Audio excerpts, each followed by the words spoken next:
तो अभी हम लोग हैं इस समय आगरा लखनऊ एक्सप्रेस वे पे और हम लोग कानपुर से दिल्ली जा रहे हैं। तो चलिए स्टार्ट करते हैं। आज मैं आप सबको इसके विटारा ब्रेजा के बारे में डिटेल इन्फॉर्मेशन दूंगा।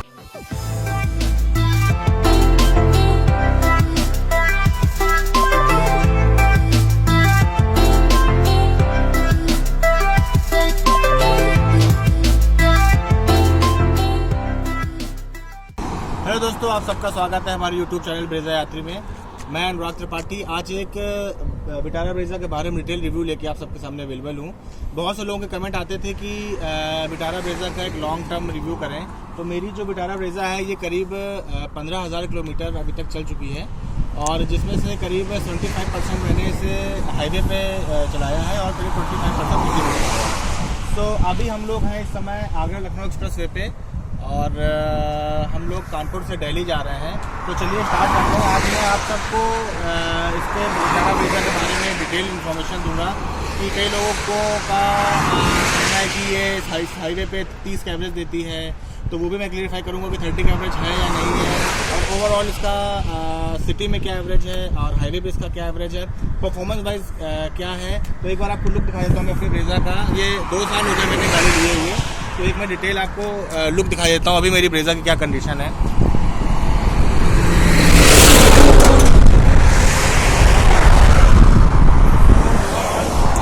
मेरी गाड़ी की कंडीशन जो है वो बहुत ही सही है।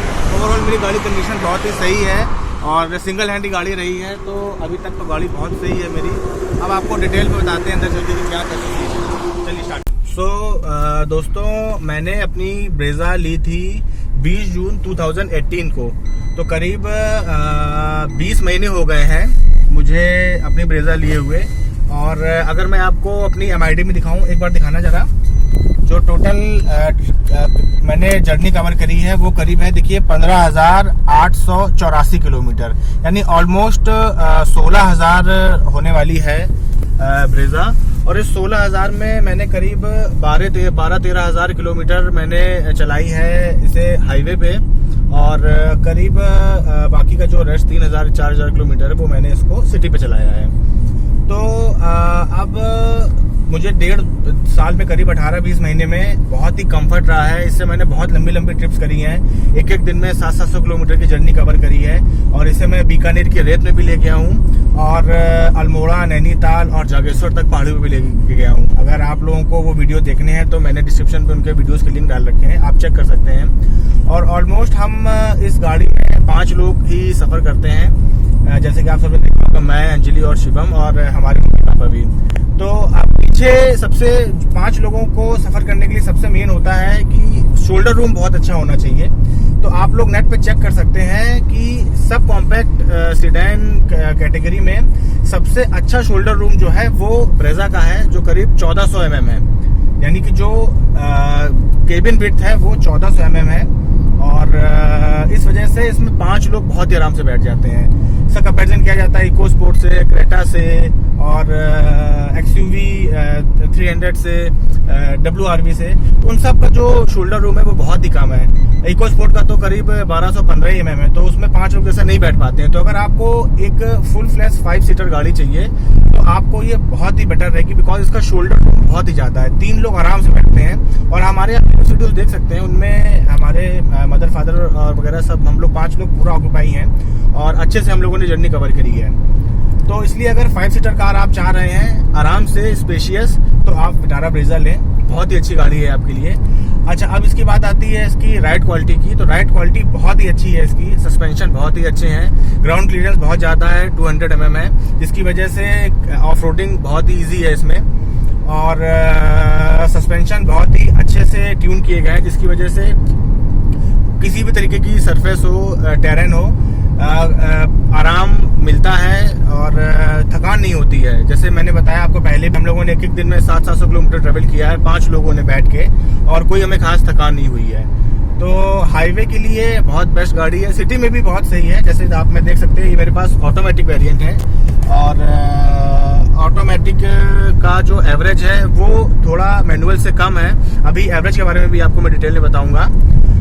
तो ये तो हो गई इसकी राइड क्वालिटी की और सीटिंग कैपेसिटी की। और बूट स्पेस भी बहुत अच्छा खासा है, 350 लीटर का है। तो हमारे 2 बड़े बैग और 3-4 छोटे बैग आराम से आ जाते हैं। मतलब पूरी कंप्लीट फैमिली का 4 से 5 दिन का लगेज आराम से इसमें आ जाता है।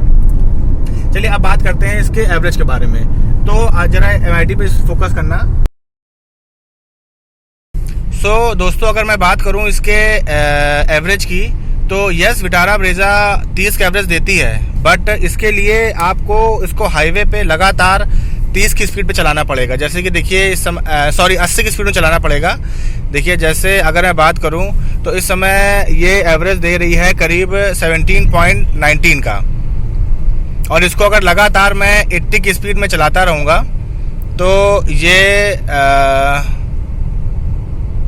इसका एवरेज धीरे धीरे बढ़ते बढ़ते, देखिए अब इसका एवरेज बढ़ना स्टार्ट हुआ है। अब हो गई 20, 24, 26, 28। देखिए आप स्पीड देख रहे होंगे 90 पे कंटिन्यू है। अगर इसको थोड़ा और धीमे करूंगा मैं, अगर कंटिन्यूअस मैं इसको 80 पे क्रूज करूंगा तो इसका एवरेज मुझे 2830 के बीच में मिलेगा। बट गाइज अब आप ही बताओ, देखो सामने इतना बढ़िया एक्सप्रेसवे है और इस ऐसे एक्सप्रेसवे पे अगर हल्का सा भी एक्सीलेटर लोगे तो 100 अबव ही गाड़ी चलेगी। तो ऐसा एवरेज ऐसी स्पीड पे ही पॉसिबल है। बट अगर हाईवे इतना अच्छा है तो मेरे ख्याल से 80 और 90 पे कोई चलता नहीं है। तो इस वजह से जो एक्चुअल एवरेज मिलता है वो अगर मैं आपको दिखाऊं, मेरी गाड़ी ने जो मुझे दिया है, देखिए 18.5 किलोमीटर का मुझे ओवरऑल एवरेज मिला है। तो दोस्तों जैसे कि अभी आपने देखा होगा कि जो रियल लाइफ में पॉसिबल नहीं है 30 का एवरेज। हाँ, अगर आप 80 की स्पीड में कंटिन्यू क्रूज करेंगे गाड़ी को तो ये ऑलरेडी आपको 28 से 30 का एवरेज देगी। बट रियल लाइफ में पॉसिबल नहीं है, बिकॉज जब सड़क अच्छी होती है तो अपने आप को 100+ एवरेज आता है। तो आपको मैं रियलिटी बताऊं, जैसे अभी आपने देखा होगा मेरी गाड़ी ने 18.5 का एवरेज दिया है। ये 18.5 का एवरेज भी इस वजह से दिया है क्योंकि अभी तक हम लोग बहुत आराम से 100 की स्पीड से आ रहे थे। बट अगर आप इसको 100 और 120 की स्पीड में गाड़ी क्रूज करेंगे तो ये आपको आराम से 18 का एवरेज देती है ऑटोमेटिक। और अगर यही ब्रेजा अगर आपके पास मैनुअल है तो आपको कम से कम 3-4 किलोमीटर पर का एवरेज और बढ़ जाएगा, यानी करीब वो आपको 20+ एवरेज देगी। और जैसे कभी कभी हम लोग इसको 140+ क्रूज करते हैं, तो जैसे ही इसको आप 120 के ऊपर भगाएंगे, 130-140 की स्पीड में गाड़ी आप भगाएंगे तो अपने आप इसका एवरेज कम हो जाएगा और इसका जो एवरेज है वो घट के करीब 13.5 का आ जाता है। तो बट अगर आप इसको 120 की स्पीड में कंटिन्यू चलाएंगे, और जैसे अभी देखिए AC भी हमारा ऑन है, तो फुल जर्नी हम AC ऑन करके रखते हैं। तो आपको मैं सीधा आपको मैथमेटिक बता देता हूँ। 80 से 100 के बीच में आप चलाएंगे विद AC ऑन, आपको 20+ एवरेज मिलेगा ऑटोमेटिक में। आप 100 से 120 के बीच चलाएंगे तो आपको करीब 15 से 18 के बीच एवरेज मिलेगा विद AC ऑन। और अगर आपने 120 के ऊपर इसको क्रूज किया तो आपको बिलो 15 एवरेज मिलेगा। जैसे मुझे कई बार मैंने 140+ गाड़ी चलाई है तो मुझे जो एवरेज मिला है वो करीब 13.5 का एवरेज मिला है।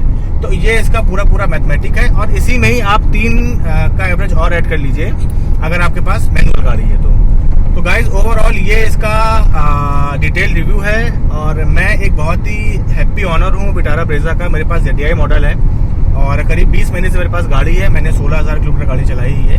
और जैसे कि मैंने पहले बताया था, करीब इसमें से 80% मैंने इसको चलाया है हाईवे पे और 20% मैंने चलाया है सिटी में, क्योंकि सिटी मेरी ज़्यादा कवरिंग रहती नहीं है। मैं हाईवे पे ही ज़्यादा इसको यूज़ करता हूँ ट्रैवलिंग के लिए। तो अगर आप एज अ ट्रेवलर आपको कोई गाड़ी खरीदनी है और 5% के लिए खरीदनी है तो विटारा ब्रेजा बहुत ही अच्छा आपके लिए ऑप्शन रहेगा, क्योंकि 5 सीटर के लिए ये बहुत ही अच्छी गाड़ी है। और इसमें पीछे स्पेस बहुत ज़्यादा, जैसे मैंने बताया था करीब 1400 mm का शोल्डर रूम है। सो गाइज ये आपको विटारा ब्रेजा का डिटेल रिव्यू कैसा लगा कमेंट करके जरूर बताना आप। और अगर आपने चैनल सब्सक्राइब अभी तक नहीं कर रखा है तो प्लीज़ मेरे चैनल को सब्सक्राइब जरूर करें, आपको नई वीडियोज़ मिलती रहेंगी। और लाइक शेयर करना मत भूलें। और अगर कोई भी चीज़ आपको विटारा ब्रेजा के बारे में और भी कुछ पूछनी है तो आप कमेंट करके जरूर मुझसे पूछ सकते हैं, मैं आपको तुरंत रिप्लाई दूंगा। Thank you guys, thank you so much, keep healthy, stay tuned with us.